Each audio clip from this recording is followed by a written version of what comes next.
Pavilion ରେ ମଧ୍ୟ 25 ଟି stall ରହିଛି ଆପଣ ବୁଲିକି ଦେଖିଛନ୍ତି କଣ?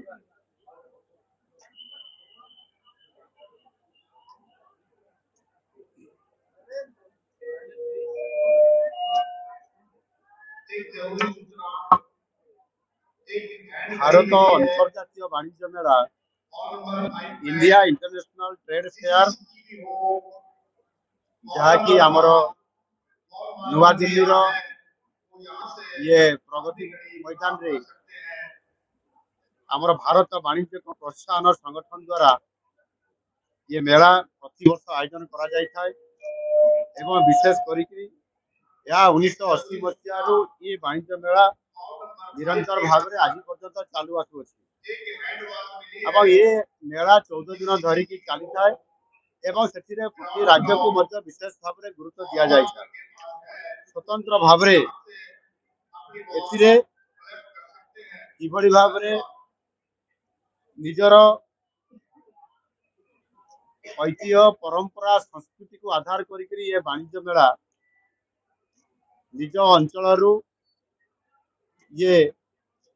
जातीय स्तर को आसवा और अंतर्जातीय बाजार को आमर जो प्रोडक्ट गुड़िक अच्छी किभଳି भाव में परिचित करवा एवं ता सहित किभଳି भाव में व्यवसाय सहित जोड़िकी विशेष करी निज राज्य को समृद्धिशाली करार ये वाणिज्य मेला गोटे प्रमुख भूमिका ग्रहण कर आज ये संभव होती ये वाणिज्य मेला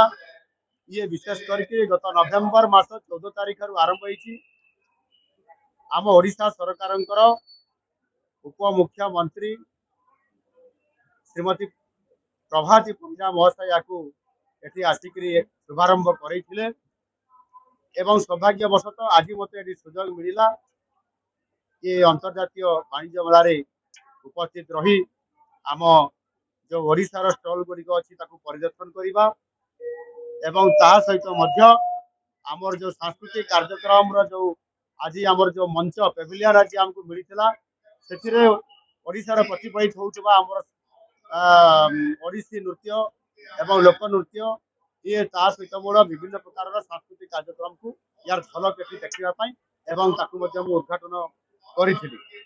आम ओडिशा राज्य ओडिशा राज्य तरफ 1980 मसीह ये जो अंतर्जातीय वाणिज्य मेला अच्छी ओडिशार प्रमुख भूमिका अच्छी प्रति वर्ष ओडिशा ए भाग नहीं थाए एवं विगत 42 वर्ष धरिकी ये जो आमर अंतर्जातीय वाणिज्य मेला चलुची एवं ओडिशा तार प्रतिनिधित्व करुची से विशेष करके गत वर्ष आम ओडिशा अंशग्रहण करी समस्त राज्य मान भितर श्रेष्ठ पाविलियन भाव स्वर्ण पुरस्कार पाई पुरस्कृत होता आपण जापारे जे ओडियार संस्कृति ऐतिह्य परंपरा एवं ओडिशार घरे घरे जो आमर जो हस्तकला हस्ततंत्र को आधार करी जो आमर कला को आधार करी जो आमर वाणिज्यर संजोग करा जायछि ताहा आज बेस अंतर्जातीय स्तर में आज प्रसिद्धि लाभ करि पारिछि मु एथिरे केवल गोटे कथा कहया चाहिए जे विशेष करके ओडिशा रे नुआ सरकार आसी डबल इंजिन सरकार आसी एवं ये नुआ सरकार आसला परे नुआ लक्ष्य नहीं नुआ मिशन नहीं नुआ ओडिशा गठन करिवार प्रक्रिया करी एवं समृद्ध ओडिशा गठन करने प्रक्रिया करी जो स्वतंत्र उत्तर प्रदेश गठन होती आसंता 2036 मसीह 100 वर्ष पूर्ति पालन कर ओडिशा एवं से जो 12 वर्ष कालखंड अच्छी ये 12 वर्ष मध्य प्रथम 5 वर्ष को नुआ सरकार हिसाब से भारतीय जनता पार्टी को ओडिशार 4.5 कोटी जनसाधारण एवं महाप्रभु जगन्नाथ दायित्व देइछन्ति ओडिशा को नुआ ओडिशा गठन करने जो आमर ऐतिह्य ये जो कोणार्क चक्र अच्छी ये कोणार्क चक्र देखु आपंकर आउ टे बुद्धि करमर लक्ष्य लक्ष्य संपूर्ण भाव में स्थिर कर 2029 मसीहा सुधा ये 5 वर्ष भितर ओडिशा नुआ ओडिशा गठन करिवार ये आरंभ करिवो एवं 2036 मसीहा बेलू समृद्ध ओडिशा गठन एवं मोदी जी जो आह्वान अच्छी 2047 मसीहा से बेलू भारत वर्ष जिते बड़े विकसित भारत हम ସେତେବେଳେ ଓଡ଼ିଶା 2047 ମସିହା ବେଳକୁ ସମୃଦ୍ଧ ଓଡ଼ିଶା ସହିତ ନୂଆ ଓଡ଼ିଶା ସହିତ ବିକଶିତ ଓଡ଼ିଶା ହେଇଯିବ ଏବଂ ଓଡ଼ିଶା ଭାରତ ବର୍ଷର ବିକାଶର ରେଳରେ ପ୍ରଥମ ବଗି ହେଇଥିବ। ଆଉ ସେଇ ସ୍ତରରେ ଆଜି ନୂଆ ଓଡ଼ିଶା ନୂଆ ସଂକଳ୍ପ ନେଇକରି ଯାଉଛି।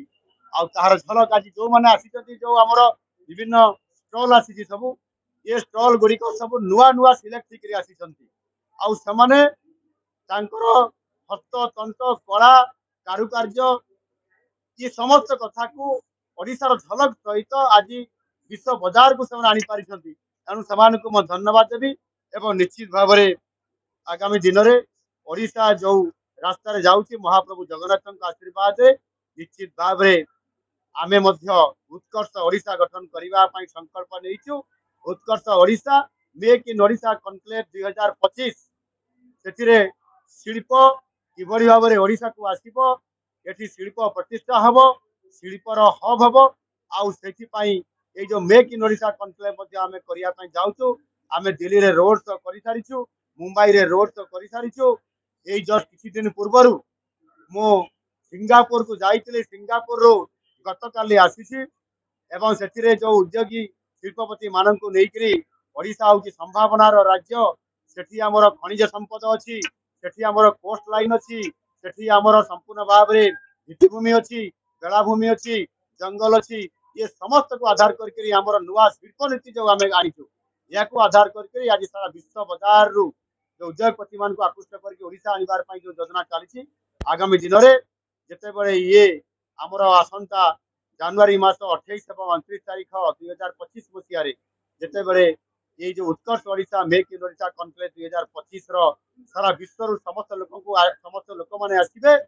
एवं से मेला रे भुवनेश्वर जनता मैदान रे निजे राष्ट्रपति आसबे एवं आमर यशस्वी प्रधानमंत्री नरेंद्र मोदी जी आसिक उद्घाटन करने सहित ओडिशा को एक नुआ ओडिशा गठन कर सहायक हेबे। ये कल्पना चली आज ये जो मेला चली मेला तार झलक देखा मिली। आगामी दिन में ओडिशा भारत वर्षर श्रेष्ठ 5टी अर्थनैतिक राज्य भितर अंतर्भुक्त हम। आउ नुआ ओडिशा संकल्प जारी रखिंट मु आशा करी निश्चित भाव में आम ओडिशार समस्त प्रकार ये वाणिज्य एवं नौवाणिज्य एवं शिल्प प्रतिष्ठा करूँ। आज ये झलक ये देखा मिलूँ आमर ये जो अंतर्जातीय ट्रेड जो आमर जो फेयर चली निश्चित भाव में स्वागत जनाऊँगी जो आयोजक मैंने आज सारा विश्व बाजार को जन पारी। धन्यवाद, थैंक यू।